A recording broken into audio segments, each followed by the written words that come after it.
you need to fall in love with your client, not your service. The type of providers that are effective with collaborations are the providers that actually shift from being self-centered as like, this is my clinic, this is my way of doing things, to what exactly my patient needs. If you get a true collaborative partner, oh my gosh, it's just incredible.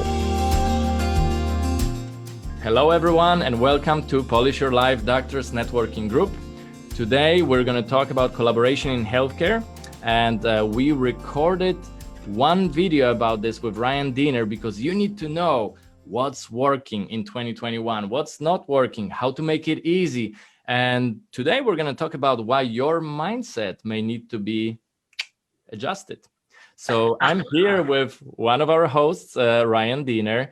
And Ryan, maybe introduce yourself one more time to our viewers and let them know who we invited today and why everybody should pay attention to our guest and to this video. Thanks. Absolutely. So thanks for having us, everybody, or thanks for being here, everybody. Ryan Diener. I am the founder and senior acupuncturist at Holistic Health Associates in Frederick, Maryland, and excited to be part of the Doctors Network here with Mike. And we are really excited to talk to Dr. Todd Johnsonbaugh today, our resident chiropractor in the Howard County area. And man, he's got some great things to share. So can't wait to get into it with you. Wow. It's great to be part of the Doctors Networking Group. And so this is the second live video? The second live video, the first one we did with Ryan, and we're going to have a lot more. And today is very, very special. So the stage is yours, Dr. All right, nice. So let's talk about collaboration. And I remember watching that live video and I thought, wow, these guys really have it. In that it's not, I think we all know, I think the fear is, and I think you all were talking about this, and Ryan, you can comment on, I think let's first discuss the fear. The fear about collaboration is, hey, I am giving some of my visits, some of my time. Now they have to, if the patients, instead of coming to me, maybe they have to go to another provider.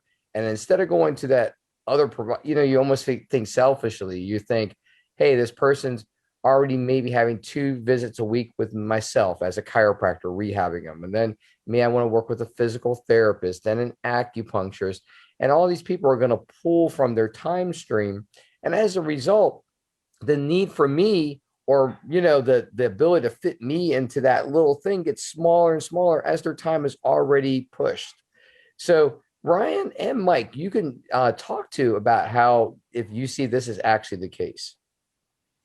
Yeah, I mean, look, I think that that's one of the major hurdles to collaboration. So it's this kind of time. Time is the major hurdle that you're describing, right? So does the patient have enough to go around? So that's part of the solution, is to find collaborative partners that understand that one person has to one modality has to take the lead, and one has to kind of take a supportive role. And as long as you have good partners, then you can just naturally fall into a flow with that, where if your patient comes to me and they're already seeing you and they just want additional modality, then it becomes, all right, well, I'm obviously going to take the supportive role here. And so, I'm going to shift my treatment plan based on the fact that I already know they're coming into you 2 or 3 times a week.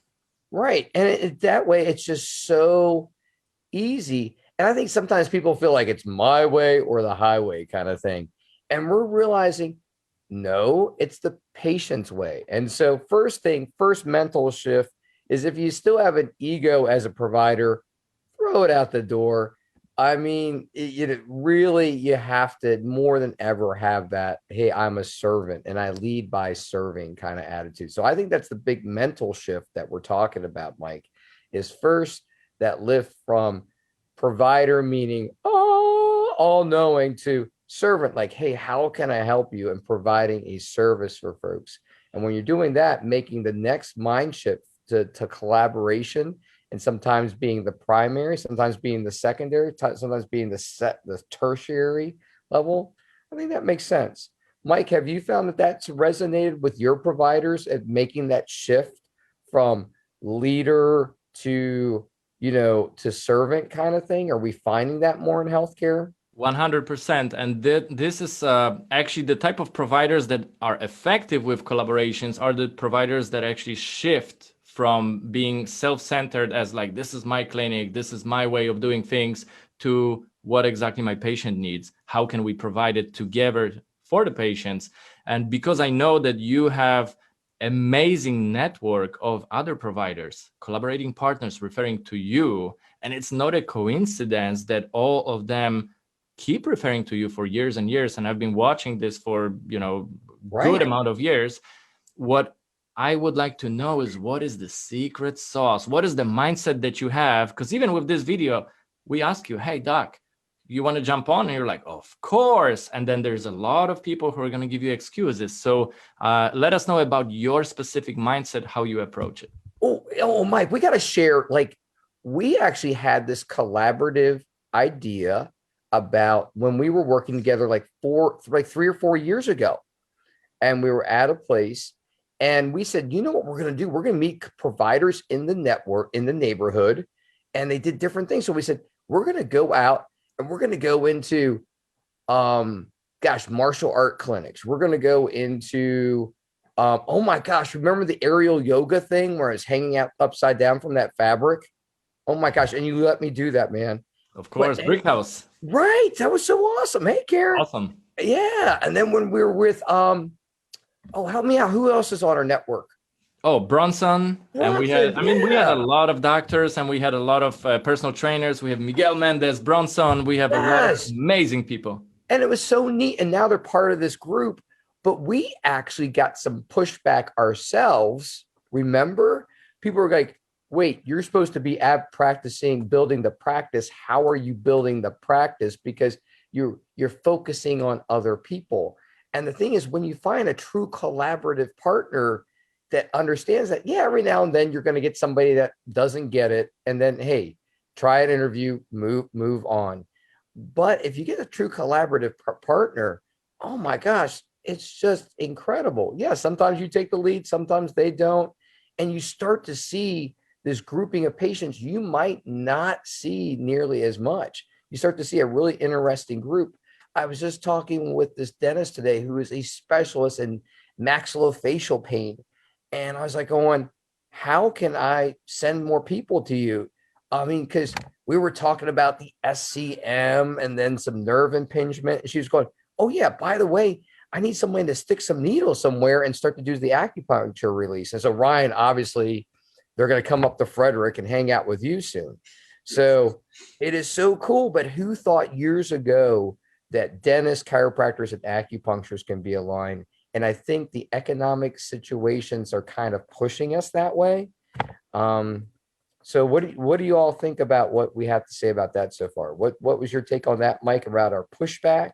And then finally, Ryan, have you found a lot of more unlikely partners?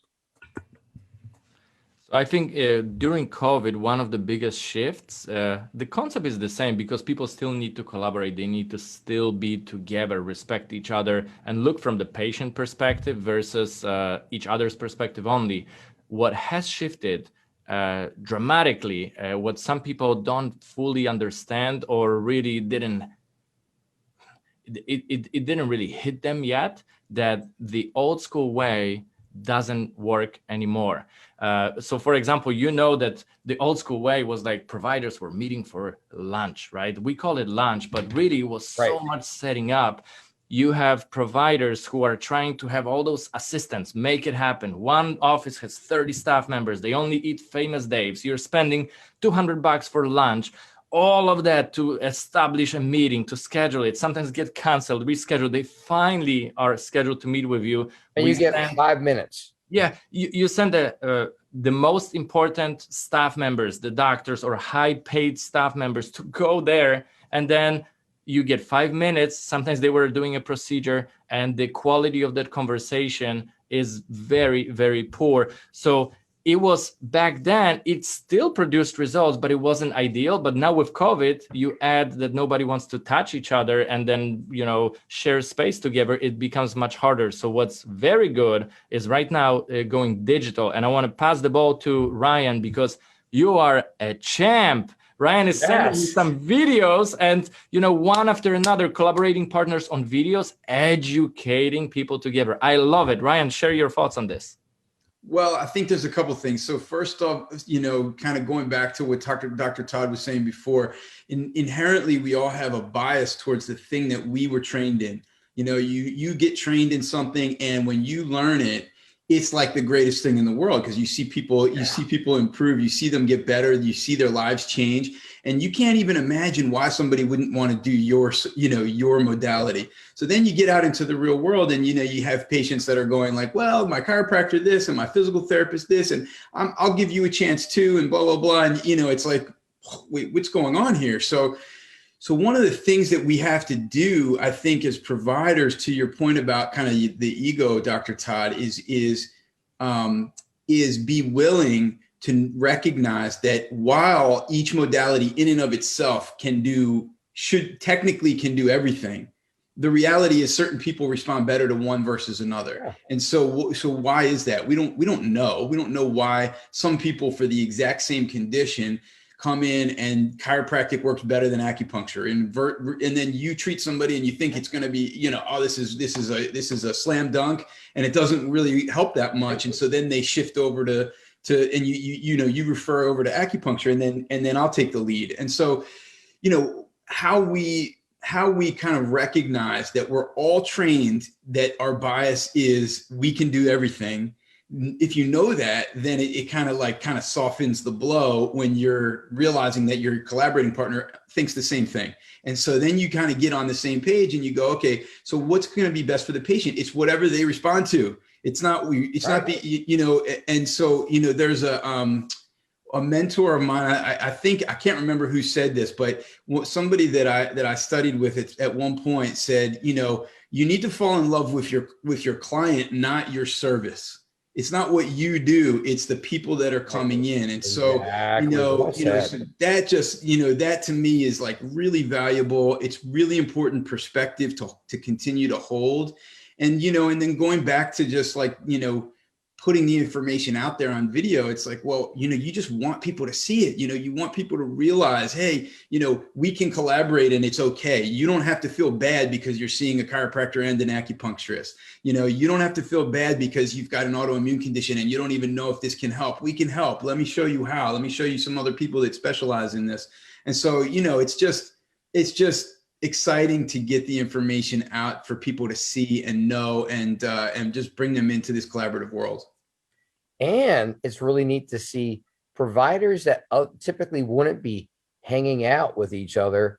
Like, I just can't tell you how many referrals I get nowadays from like an orthopedist or a neurologist, or folks that would be like, a chiropractor? I'm not going to hang out with one of those. It was so funny.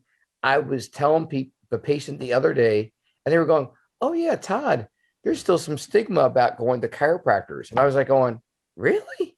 I was going, oh yeah, I guess there is, but I don't see it hardly at all. But I remember back in the day, like 25 years ago, those referrals were really hard to come by.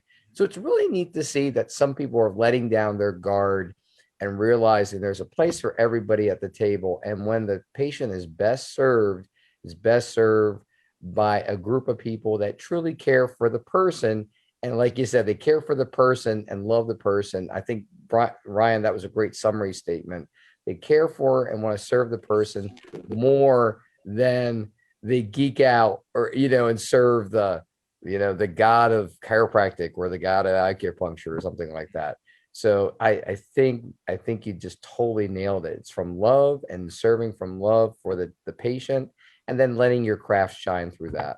So I think that's it. I think that's perfect. Thank you so much, Dr. Todd. I want to also address our viewers here, because we have different types of people watching this type of content. So if you are a healthcare provider yourself, or you may be an individual who is looking for a solution to a health problem, I wanted to let you know that the concept of our group is as such that we actually combine and collaborate together, because yes, it's a doctors networking group, but why is it not only for doctors? It's because they need to collaborate with others to be able to serve you better, right? So we together we collaborate with other healthcare providers. So we have doctors, we have other healthcare providers, we also have individuals who are looking for those solutions, because many times they can connect our doctors with resources that they need to help their patients. So whether you are an individual or you are a healthcare provider, we invite you to join our group. We're going to have a lot of very cool stuff coming your way, and we want to leave some things as surprises, and we promise to to keep expanding for you and provide more value, and together truly is much better. So big thanks, Dr. Todd. Big thanks, Ryan. You guys are my champions, and I really appreciate you here. I want to let everybody know that both Dr. Todd and Ryan right now are here with us as our hosts, and we're going to be inviting very cool guests. So if you're watching this, you have something to say, let us know, and then we may just give you a voice so we can share with others. That would be awesome.